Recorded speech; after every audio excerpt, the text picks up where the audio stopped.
This is not your ordinary deck of playing cards. These cards contain 52 unsolved cases, and with every hand that's played, the stakes are unusually high. They've been dealt to inmates across the nation, and investigators are hoping their tips will stack the odds in favor of the house. Now it's your turn. These victims have been dealt an unfair hand, and it's up to you to deal justice. Somebody, somewhere, has information that could be investigators' ace in the hole. Welcome to Season 2, Episode 4 of Dealing Justice. I'm Lori Jennings. And I'm Jennifer Dubisak. In today's episode, we learn about the heinous murder of Alicia Suarez, a 23-year-old bank teller and single mom living in Orlando, Florida. Alicia was last seen by her ex-boyfriend in her Cypress Grove apartment in East Orlando on March 4th, 2002. All these years later, Alicia's family is still searching for justice. We would love to see the day when there were no faces to put on the cold case playing cards, but until that day comes, we will continue telling these stories in pursuit of dealing justice.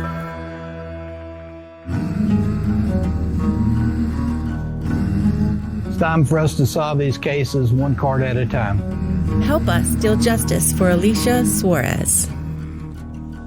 In today's episode, we learn about the heinous murder of Alicia Suarez, a 23-year-old bank teller and single mom living in Orlando, Florida. This is Episode 4, the Alicia Suarez case, 7 of Spades, Florida deck. This episode of Dealing Justice brings us to Orlando, Florida, where a smoldering secret still burns with deception and injustice in the city beautiful.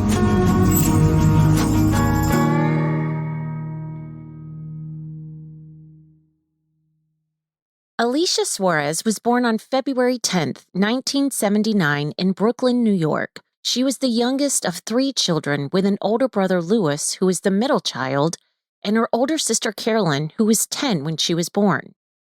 This is not one of those stories where we tell you she was born into suburban bliss. Alicia's mom struggled to protect and provide, forcing Alicia's older sister, Carolyn, to act as her surrogate mom during those early childhood years. Here, Big Sister Carolyn tells us about Alicia and how they struggled to survive their childhood. My name is Carolyn Casella. I actually was born and raised in Brooklyn, New York. I am the oldest of 3. Alicia was the baby. Well, she was my baby. And we grew up pretty hard. It was very hard for us. We grew up poor in an abusive home. It was bad enough that, I was the oldest, so I always had to protect her. And she was always a good kid, very timid, humble. My mom wasn't a good mother, and she always had these boyfriend and men in and out of the house. And me and my sister did get sexually molested as kids. But I didn't care what happened to me. I always wanted to protect her, so I was willing to take the hits, whatever it was, just make sure she didn't get it. As a child, as far as I could speak and remember and do things, was always to protect her. It's so sad because we were born fighting. They may not have been the Brady Bunch, but Carolyn and her siblings bonded over their hardships and managed to survive by creating their own version of family life, in spite of the dysfunction and chaos they were marinating in. You fight with your sister, you get mad, but with me it was different. A lot of people thought, oh, that's weird, you're asking your sister for permission, but she had a lot of respect for me because of the environment we grew in. And at that time we lived in New York, in the Brooklyn area, Williamsburg, which was not good back in those days. When I tell you, ladies, I did things to protect my sister. My mom was a very abusive mom. So when we were young, she would leave us in the house all alone. You do that now, you get arrested, obviously. But I had to survive, and I'm not proud of it. I know everybody's going to be like, well, what did you do? I remember as a kid, I was 13 years old. It was like almost the summertime. I was in school, junior high school 111 in Brooklyn, and I used to help the nurse because I had an extra free class. And I noticed that she would stamp these working cards, and I asked her, hey, what are those for? She was all the kids from the high schools, they come here in the summer. I gave them the physical, and then they get their working cards. So I looked at her, and she was, oh, yeah, but you got a long wait. You're only 13. You have to wait till you're 16. I actually stole that working card to pretend I was 16 to work in the summer in this store. It was a Jewish man, very nice. And he sold like linens, blankets, and said, and all day I would iron things, put things up.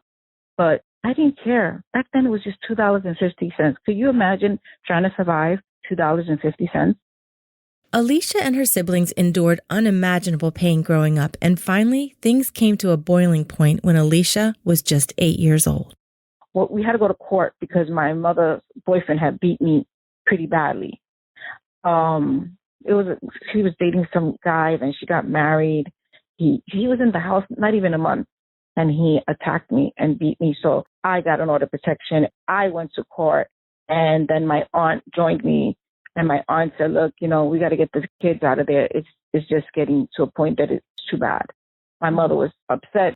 My mom told my aunt, you knew me first. How dare you go on their side and not mine? I'm your sister. And my aunt told her, you may be my sister, but I got to protect my nieces and nephews because you're a monster right now. So that's how everything started.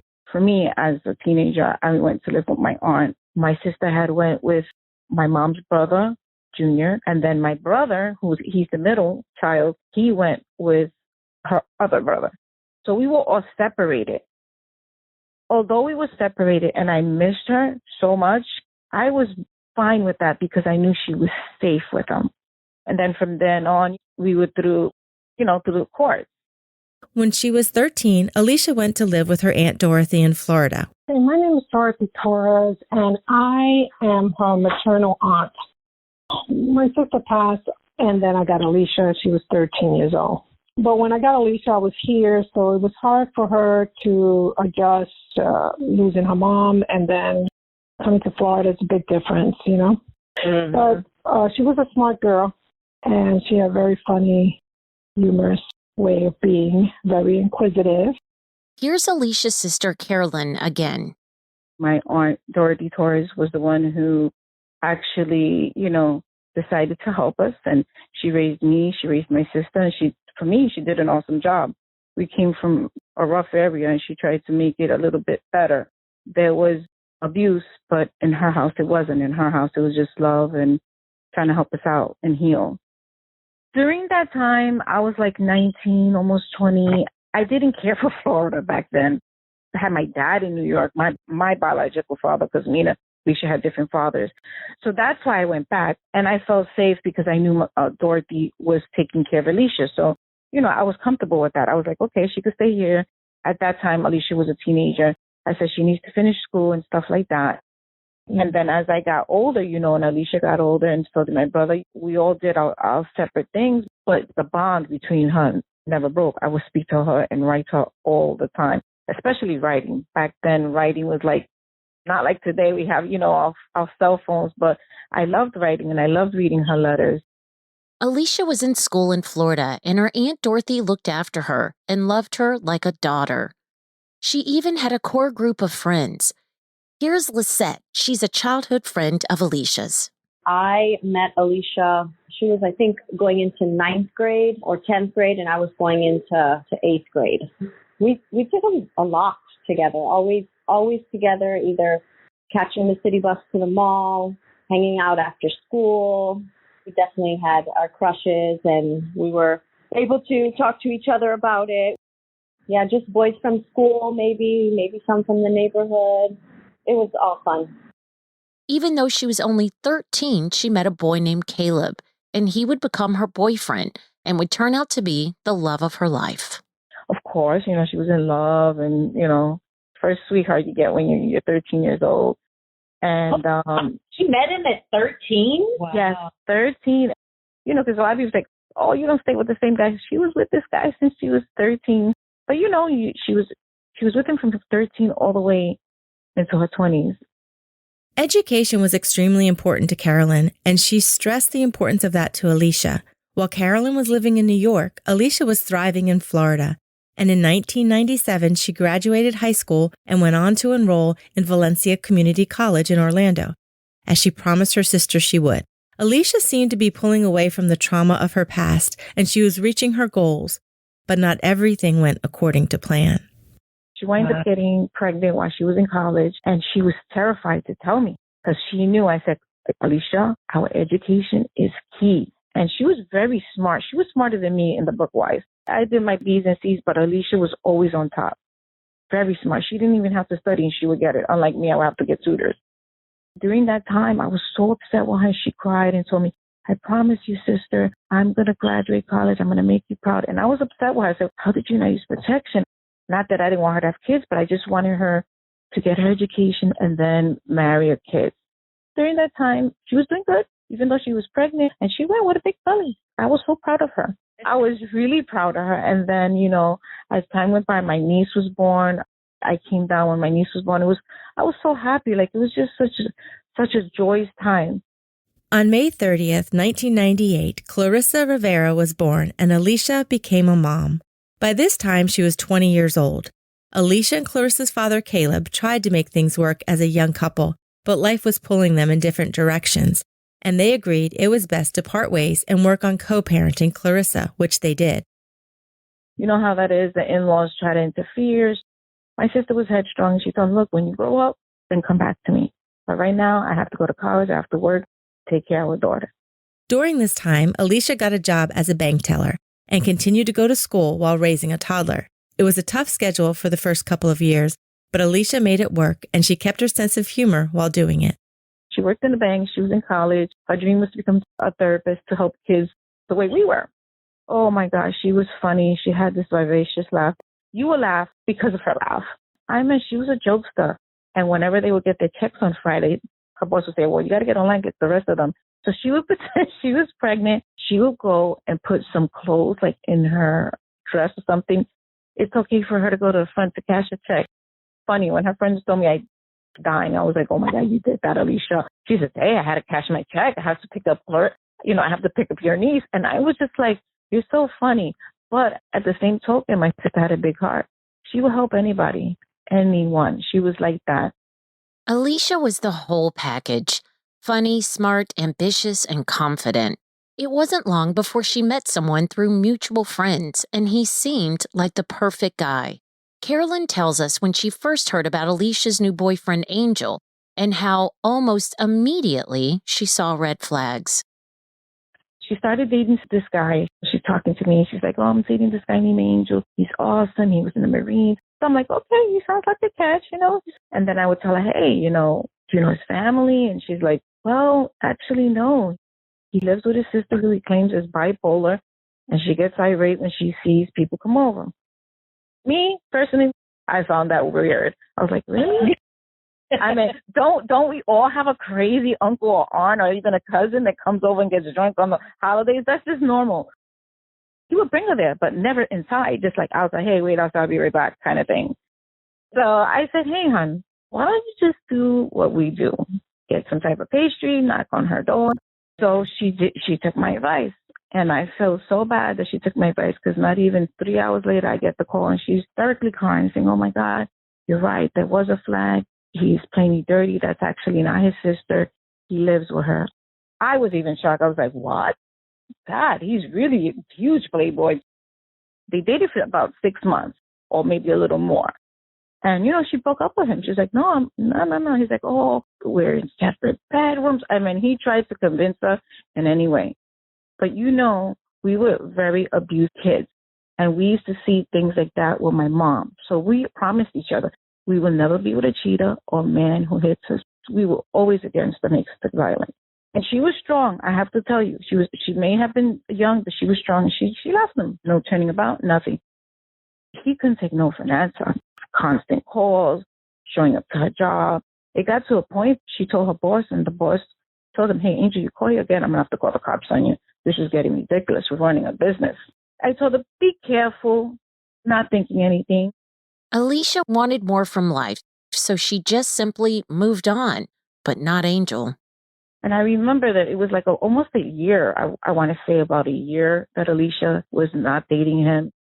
I know that in January 2002, she visited me on the New Year's. She came on New Year's Day, knocked on my door and surprised me. I had like a weekend visit with her. We had such a great time. And I remember that we were sleeping, must have been like 5 o'clock in the morning, and her phone is going off. She would hit it and it would go off again. She would hit it. I said, pick up. Maybe it's, our aunt. Maybe something with Clarissa, her daughter. And she's like, oh, it's a private number. And she picks it up. Guess who it is? Her ex. I can hear him like a man's voice, but I can't hear everything he's telling her. But I know what she's telling him. How you got my number? Why are you calling me? It's none of your business. And I could only imagine what she's saying. He's probably saying who you're with. And he's just going off on the phone. She puts it on speaker, and he's like, oh, who are you effing? And she says, none of your business. Stop calling me. I'm going to call the cops the next time you call my phone. She hangs up. And, for a split second, I got that knot in my stomach. And I look at her, and I'm like, Alicia, do I need to be worried? She's like, no, he's just mad because I won't go back with him. And she did mention, she goes, yeah, once in a while he'll pop up wherever I'm at, barbecues, things like that. I had to talk with her. I was a little you get that, I don't know how to explain it, like that pit in your stomach, but I just felt uncomfortable with it. I said, it's been over a year. I said, be careful. It's almost like he's a stalker. I remember when she left, I called my aunt and I said, and I kind of mentioned this to her. She was, don't worry, she'll be fine. We'll keep an eye. Why do you think that, though? And I explained the phone call to her. And she says, no, she's fine. During this time, she was already in Florida. And, the next month, February came, and I was just like, I don't know what it was. I can't explain to you ladies. I don't know if it's a calling. I don't know if it's a curse. I don't know if it's a blessing. But I could not stop thinking about this. And I said, you know what? I'm going to go to Florida. I want to make sure she's okay.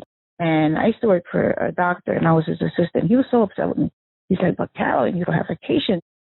I said, look, I guess fire me because I'm going to go. I said, I'm just going to take an extended weekend. After not being able to shake that feeling that something was wrong, Carolyn decided to get on a flight to Orlando, Florida, to go spend some time with her sister. This ended up being a decision that she will never regret. And I went there, and then, I saw her. We went out. It was such a beautiful weekend. I felt safe, and I talked to her, and I said, is everything okay? And then she said, I got a surprise for you. And I said, what? I thought she was pregnant at this time. I said, no, it's not that. I knew she was seeing her daughter's father. And then she goes, hey, nobody knows yet, but me and Caleb are going to get married. And I was so happy for her because I was like, wow, her childhood sweetheart. She says, we agreed unless he comes home and he does things the right way. She goes, and if anything, we're going to do the wedding in the summer. So I was excited. I said, hey, we got a wedding to plan. I felt good. I felt like my shoulders just kind of like limped back down to normal. Then I felt good. I was like, you know what, Carolyn, it was all in your mind. So then when I found out she was with Caleb, they were getting back, and she was like, yeah, I'm going to take him out for his birthday. His birthday is March 10th, I believe. I was happy. We went to Universal Studios. Remember, no cell phones. I took lots of pictures, at the 1 hour. I'm telling you, I spent a ton of money developing the pictures. I love my niece. That was my first niece, and I was so excited. I felt good. I felt good that Sunday.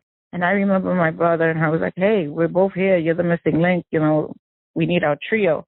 So, at that time, I liked visiting Florida, but I didn't like it because I was used to New York. I had my own place. I was happy. So I said, no. I said, Florida's for the old people. They're like, no, you need to come. She took me to the airport, her and my aunt. I was sad to leave them because I was. And she gave me this big old hug I will never forget. And she put her hand in she pulled my hand. She said, you better come to Florida. And I said, Florida for the birds. And that's actually was my last thing, I told her. I would never think that she would be gone so young. Meanwhile, Alicia was planning a day with her friends at the fair in Orlando. Her daughter Clarissa was now 3 years old and was spending the night with her father Caleb. Alicia went to the fair as planned, but according to Carolyn, she was upset when she ran into Angel there. She left and went home to her apartment. I got home, and I don't know if any of you live in New York, but I lived in Long Island, so the airport to Long Island, that's a ride. By the time I got home, it was almost midnight. I did call her, and to this day, I will always regret that because I hung up the phone because I said, oh, man, if she's sleeping and she gets up, she's going to be so pissed with me. I rang 3 times, and I let it go.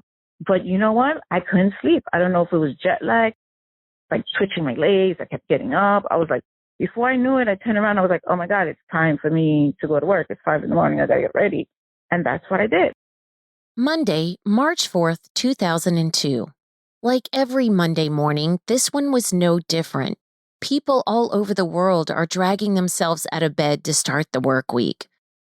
Some recovering, some reminiscing over the weekend highlights, and some at the Colonial Bank in Castleberry, Florida, were wondering why their always reliable coworker didn't show up for work that morning. And others across town were calling 911 to report a strange fire at the Cypress Grove Apartments. Here's Aunt Dorothy again. The fire alarm went off on the building, the apartment building. So they know that was around 6:15, 6:15, something like that. But basically when the alarm goes off, the fire department comes out. So they came to the apartment building and everybody came out, but they didn't find no fire, so everybody went back in. However, when the apartment underneath her went back in, there was water coming down, like the sprinkler systems went off. That's a lot of water by that time. Maintenance guy went to the door, could not, because they said, she never came out. I wonder if she's there with the baby. Her car was there, but they didn't remember seeing her come out when the alarms went off. When they went to the door, they would knock and nobody. So when they opened the door, all the smoke came out. And that's when they called the fire department again.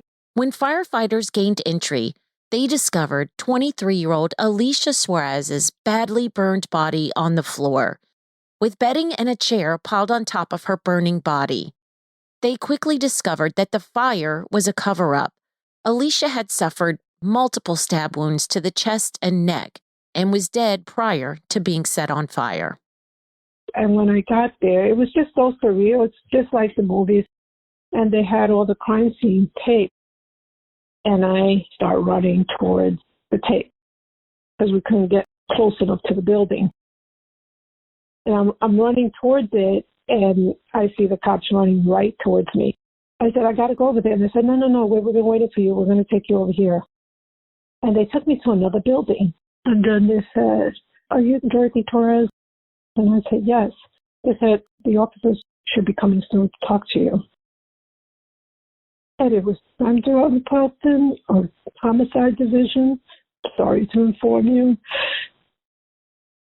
And now I remember, but I lost breath. My cousin said that I just went down, like my knees, I came down and I just had to run to the bathroom and just start to throw up. It was an experience I never felt. And I thought it can't be, you must be mistaken. It couldn't be a homicide. No. She said there was a fire. I said, maybe it was a fire, but I could not imagine someone killing her. Back in New York after a restless night of sleep, Carolyn headed to work. Pulling into the office, she had an uneasy feeling when she saw her coworker standing at the door, seemingly waiting for her to arrive. I went to work, and I'm so happy. So I have my pictures from Florida. I'm going to show it to my coworkers. I was excited. So remember, as I told you, I thought I would get fired because I took time that I didn't have. And I noticed when my coworkers like holding the door, and I could hear him say, "She's here." And I'm like, "Oh God, is that bad or good? Should I be worried?" So as I'm walking to my friend, she's also a childhood friend, and I said, "Is everything okay?" And she looked like she was sad. I said, "Oh God, I'm getting fired. I'm just getting fired." And they're rushing me to my boss's office. And he picks up the phone to whoever it is and says, "Don't hang up. No, she's here. And he gives me the phone. I'm like so confused. I'm like, what is going on here?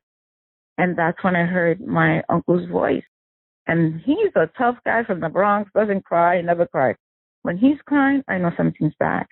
And he's telling me, "Oh, you got to take an emergency flight out. You got to come to Florida." I'm like, "Robert, my suitcase is still by my door. I haven't even unpacked. It's not even 24 hours.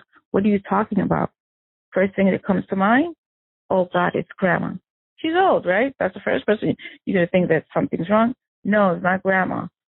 So I'm like, "Oh my God, who is it?" Dorothy, my aunt. "No, she's fine."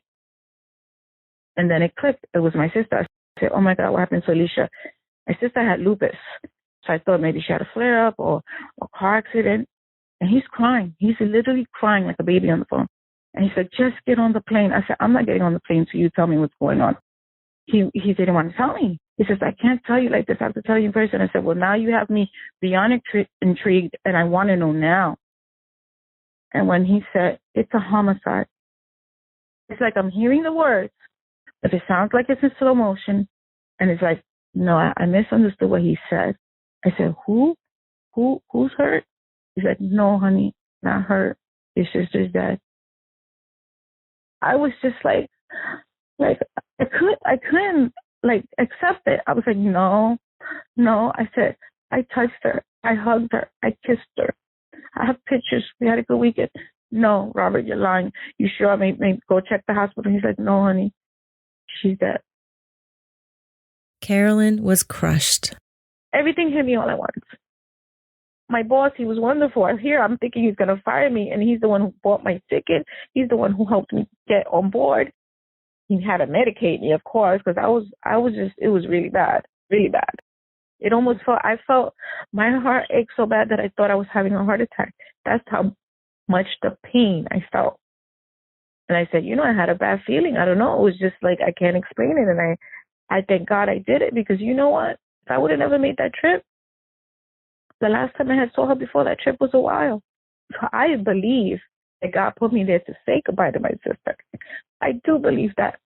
Because that was our last stop as brothers and sisters. That was our last stop with all our kids and our children. Sharing that wonderful moment to then someone come and snuff her. And then I lost it. I threw up, and I remember throwing up like in the garbage can. I felt dizzy. I felt lightheaded. My boss had to medicate me because I was so hysterical. I just kept screaming and screaming and screaming because I was so angry at that moment. I was like, how could someone take her, what she's been through? She's been through so much. Just when she's in her peak, that she's doing good, that she's going to be graduating college, someone killed her. She says she immediately knew there was only one person who would want to hurt her sister. And automatically it hit me. Bam. You had every reason to be scared. And no, everything's not okay. And yes, I know who did it. I knew in my heart it was Angel. I knew he was the only one that was obsessive. He was the only one that was jealous. He was the only one that had a living girlfriend and still wanted to be with my sister. Her friends used to say how whenever they were in a group setting, he wouldn't talk to them. He wouldn't interact. He would get upset, go to a corner, and kind of grab Alicia's like by her wrist and say, hey, let's go. And Alicia literally would pull her arm away from him and be like, no. And I think it bothered him because she was so headstrong. He couldn't control her. There was no way he could control her. Maybe the living girlfriend, but not Alicia. And me and Alicia, the way we were raised and we were so abused, we're triggered. So the moment we feel like a guy is on top of us or pulling us, or right there, that's a flag that we don't give them the second chances. No, automatically. After arriving in Florida to be with her grieving family, Carolyn tells us that she had to go to Alicia's apartment, the last place her sister was alive. When she saw the apartment, she had a horrible feeling this was going to be an uphill battle. The moment I got there, it was like, forget it. Everybody was like a zombie. Everyone was crying and crying and crying. Detectives trying to talk to me. I told them everything that transpired through the past months. I told them the reason I was there, and they looked at me and they were like, "Wow, you felt that?" I was like, "Yeah." It was a struggle from the beginning. I'll give you an example. Our computer was still there, ladies. We were able to get into that apartment the very next day. And I looked at my aunt and I said, "Are you serious? We're allowed to be here?" Sometimes they go and come back to check for more evidence. She says, "I know." And when I looked at her computer, I was pissed. I was like, why the hell is her computer there? We need to give this to them. Mm-hmm. It's important. You don't know if there's something in there that can help them. So it started sloppy and it ended sloppy. Investigators traced Alicia's last movements, and just as Carolyn had suspected, Angel's name came up. He was brought in for questioning, where he admitted to being with Alicia at her apartment earlier that night, after she supposedly willingly invited him there. Carolyn tells us more. It was so ironic because when I'm talking to the detective actually the next day, and she's telling me, well, he claims that he went by your sister's house. Automatically, when she said that, I said, he claimed? I said, first of all, he was her enemy. She was trying to get away from this guy. In my view, he would try to always convince Alicia, but she knew what he was. He had that living girlfriend. There was no business for him to attempt to be with Alicia. I remember approaching him during when we had her funeral, and the detective told me, I know you have a lot of anger. You can tell in your face how you're feeling. You're going to have to just keep your composure. How do you keep your composure with something like that? It was so hard. I just wanted to slap him and throw him in the fire or something. The jerk came to the funeral trying to act oh, yes, I miss her. Someone did it. But when I spoke to him, I said, hey, I hear you saw my sister last. Can you explain it to me? He was very nervous. His hands were shaking. You could see it. I'm looking at his hand, and his hands is shaking. Not mine. My hand wasn't shaking. My hand was stern to give him a nice smack. And he says, yeah, your sister called me, which I knew that was a freaking lie. Oh, your sister called me. She was depressed. She was not depressed. She was happy. She was getting. So I'm listening to all this crap because I already know it's a lie. And he's like, yeah, I came over, but she fell asleep on the sofa. So, I left. The door wasn't locked. You get what he's trying to say, ladies? Someone came and killed her out of the blue.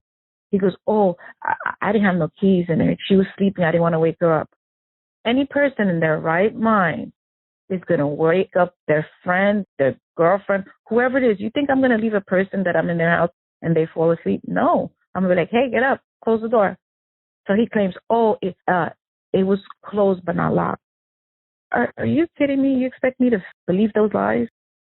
But he had to say he was there because he knew his DNA. Yes, because he's not dumb. He's very smart, I tell you, because he knew his DNA was going to be there.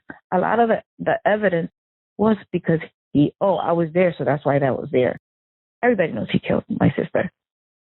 The case against Angel took a turn when a $3 gas charge was discovered on his ATM record.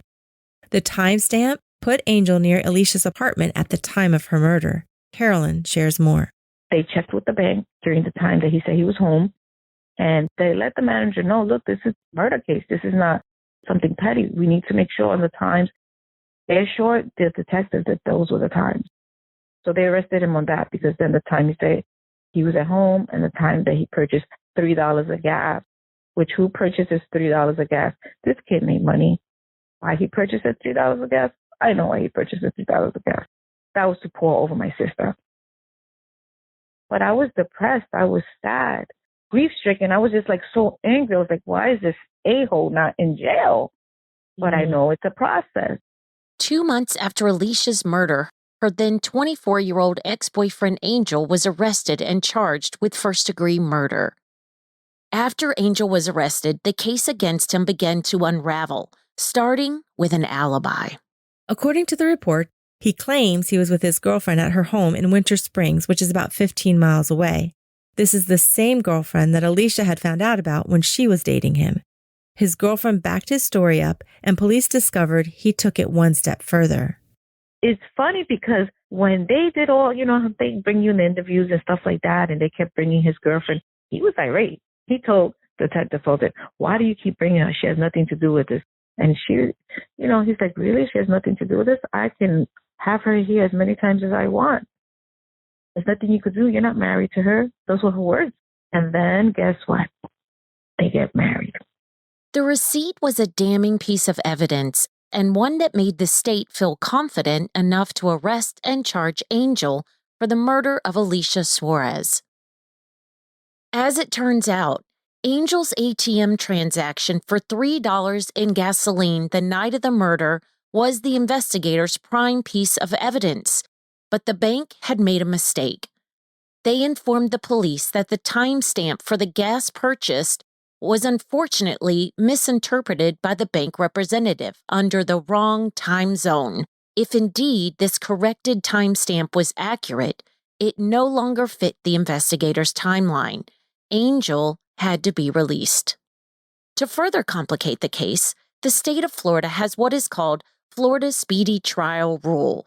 It requires prosecutors to bring a defendant to trial within 175 days, and if you fail to do that within the legal parameters set, they can no longer bring the same charges against him.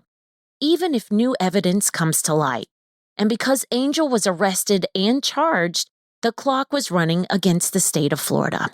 Florida's speedy trial rule is one that not many people realize exists until something like this happens.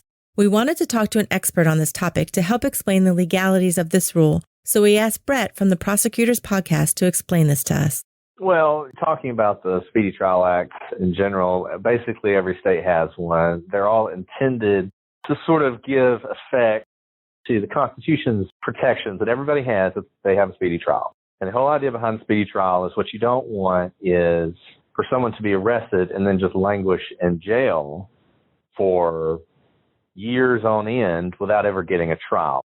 So you want to make sure that there is some teeth to that idea that they should have a speedy trial. And the way you do that is you have these rules that essentially say these are the circumstances in which there can be some real consequences if you don't do what you're supposed to do, state. And I think that's what you have here. This is we call it a law, but it's really some regulations that have been promulgated by the Florida Supreme Court about how they are going to enforce this speedy trial right. I mean, this guy was arrested and indicted. As I read it, I mean, they were pretty far along, realized that they had this big issue in their case. This is a lesson for everybody, too. Like, some of these big cases, you'll see people really pressing for an arrest, pressing for an indictment. They don't understand why the person's not arrested yet. We all know he did it. Why is it taking them so long? There must be politics, right? He must have some influence in the DA's office or whatever. And the reality is, you better have all your ducks in a row and all your evidence ready before you indict, because things like this that the public doesn't generally think about are going on in the background. As long as you haven't arrested somebody and indicted somebody, all you got to worry about is the statute of limitations. As long as you act within the statute of limitations, which is usually pretty long, and there is none in most states on murder, you're fine. But once you take those official acts, then all these other protections start coming into play, and you have to worry about them. That means unless someone else is found responsible and charged with Alicia's murder, no matter what comes to light, Angel can never be charged. Carolyn and her family were shocked. I'm like, wait. Let me get this. Let me understand this. I'm thinking, no, he could never be tried. I'm thinking, okay, that they released him because they messed up, that the bank manager says that it was a different time didn't match, so that's why he was released. But once he was released, his lawyer said, here's this evidence that shows that he didn't purchase the gas at the time they're saying it was another time. Now I'm confused because normally, you go to court, you have your day, and if they say he's innocent, he's innocent. So that's why I'm still confused. Me and Dorothy were like, what? The detectives didn't even know. They were baffled, and they felt horrible because they had to let us know. I'm like, what do you mean? You're saying that he's never going to be charged? That he just got away with murder? Carolyn tells us what she thinks happened that night on March 4th and why her little sister, Alicia Suarez, was killed. I think I know very well what happened. It was a fair. She went with her friend. She bumped into him that night. She saw him and she was like, oh, heck no. So she went home. She didn't want to deal with it. Her best friend dropped her off. I believe he waited for her friend to leave, knocked on the door. I believe the argument started from the moment he opened that door. Knowing him, he's tall, he's 6-something, came in. I believe they started arguing. I have a funny feeling my sister told him, I'm getting married to get the hell out kind of thing. And I believe he snapped. I don't think he had plans to murder her. This is a crime of passion. This definitely is a crime of passion. Especially where he stabbed her all through her chest. I believe he snapped. I believe he went in there to try to convince her.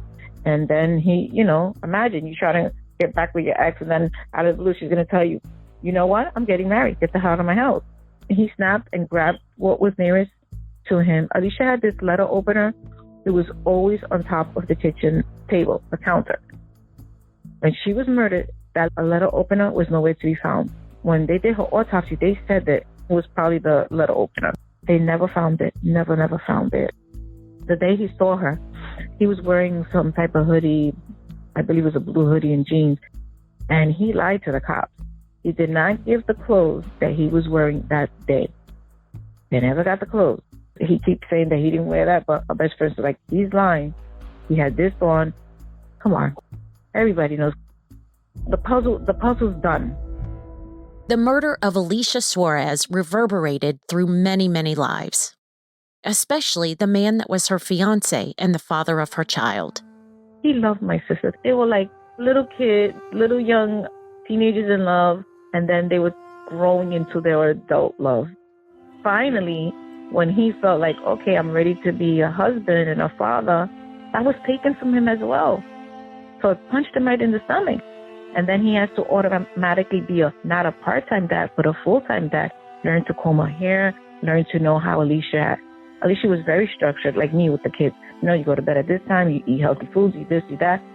I was worried, but, he did do a good job. It was hard.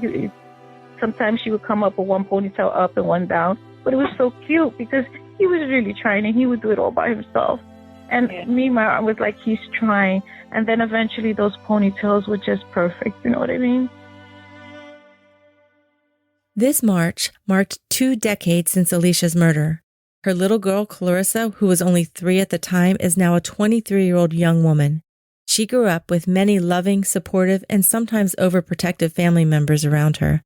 Life has to go on, and this family is full of faith and love, and they won't let the person who murdered Alicia take anything else from them. Here's Alicia's childhood friend, Lisette. Of course, I dream of what could have been. It really stinks that her daughter didn't have that opportunity to feel her love and to know her kindness and her potential. Here's Aunt Dorothy again. I cannot bring Alicia back, and maybe he won't do a day in jail, but he's not going to escape God's justice. But this statute needs to be changed.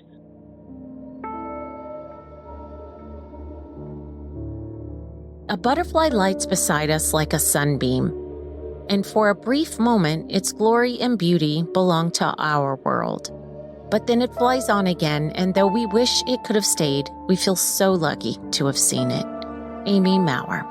As the law stands right now, if police did in fact arrest the right man the first time, Carolyn and her family will not see justice served for Alicia on this side of heaven.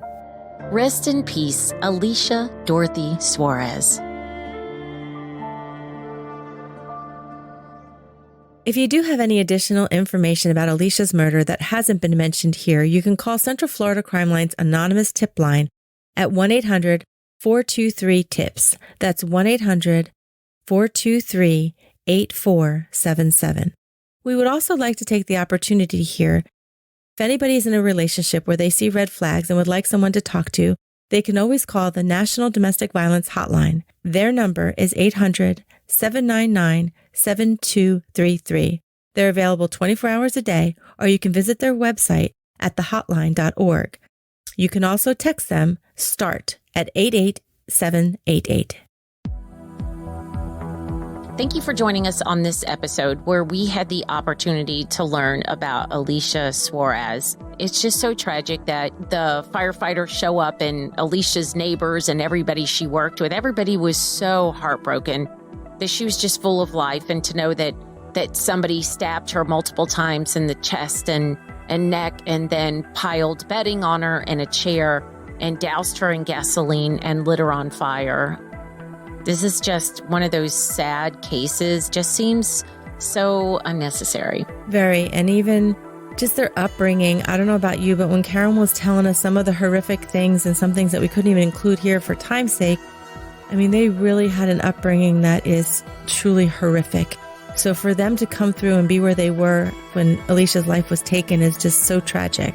And to know that everything that Carolyn did to protect her sister, that Alicia was just on a path to really making a difference, like creating a new legacy for her family name. And she didn't put herself in a position to be hurt. She had went so far out of her way to not be what she was raised in. And I think for Carolyn to feel protective of her and knowing what Carolyn had to go through and just really what all of those children had to go through. And there's so many people that struggle to make good life choices that have had every opportunity. And these children had every reason to not succeed in life or to really, kind of take another path.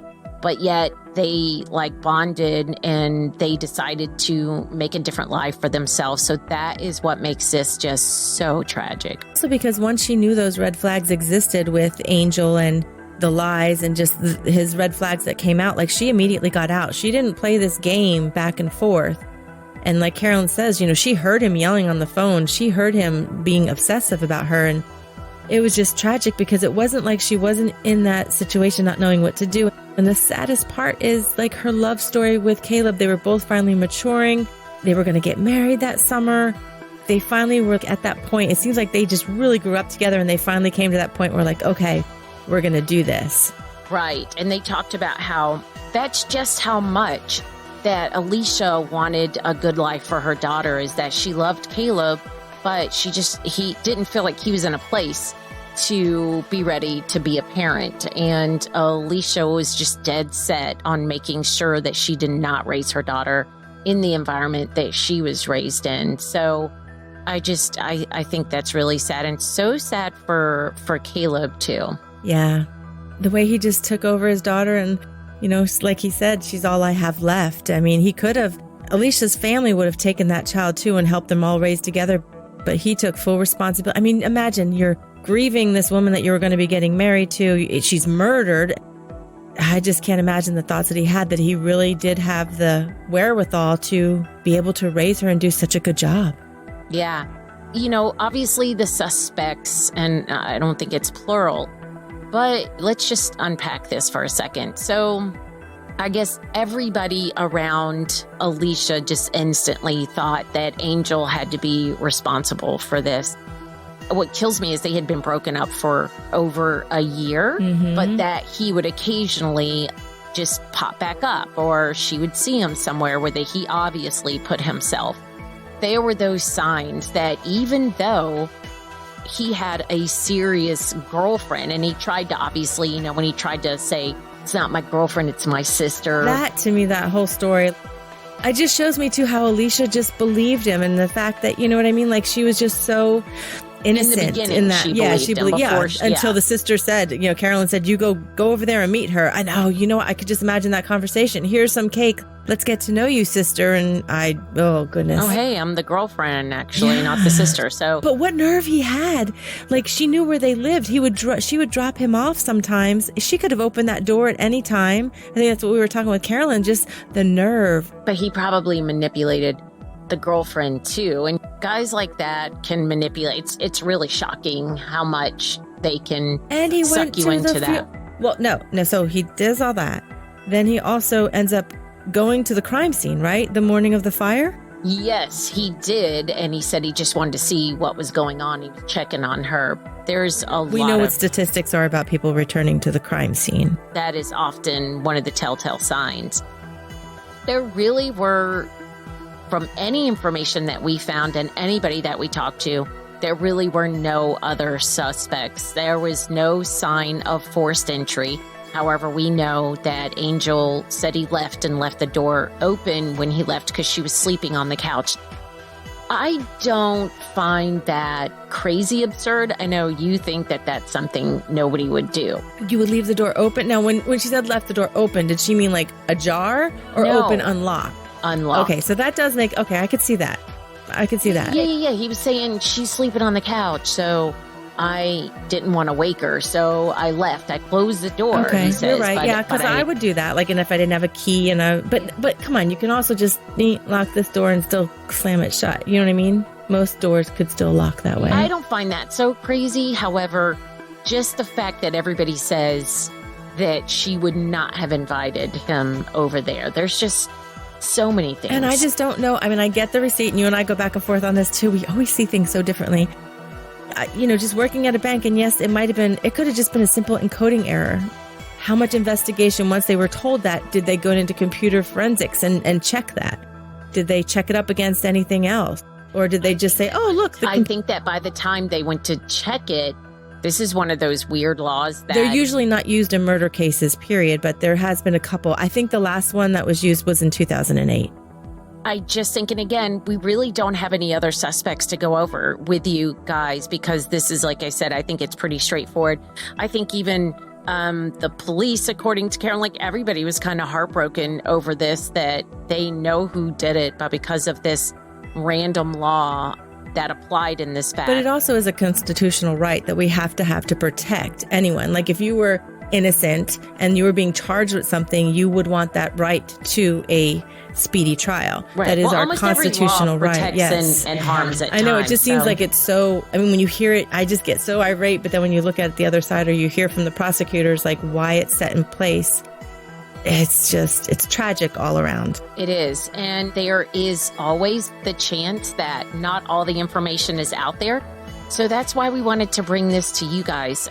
Again, we think we know the suspect, but there's always the off chance that you guys can bring information out there that nobody knew even existed. So we just bring this to you in hopes that you will have information and that we can bring something to this family. Carolyn is sure doing everything that she can to change this, and specifically in this case, so that her sister can at least have some form of justice. And like she says, even if it just goes to trial, that's all they're asking, is that this just go to trial so that the facts can be laid out there. As always, thank you guys for joining us. We really appreciate you listening, and we look forward to connecting with you guys on the next episode. Alicia's story has been featured in the Florida Cold Case Playing Cards. If you'd like your own set, Dealing Justice doesn't sell them, but we know who does. You can visit our Dealing Justice Facebook page for more information. And we want to thank Liz Morgan PR for being absolutely amazing and sponsoring us. Liz Morgan PR is a boutique public relations firm specializing in media relations, event planning, and communication strategy. Founder, president, and friend Liz Morgan is a creative, award-winning public relations professional with one goal in mind: getting her clients buzz. Like us on Facebook at Cold Case Playing Cards for all the latest information on this case and other cards we'll be featuring on future episodes.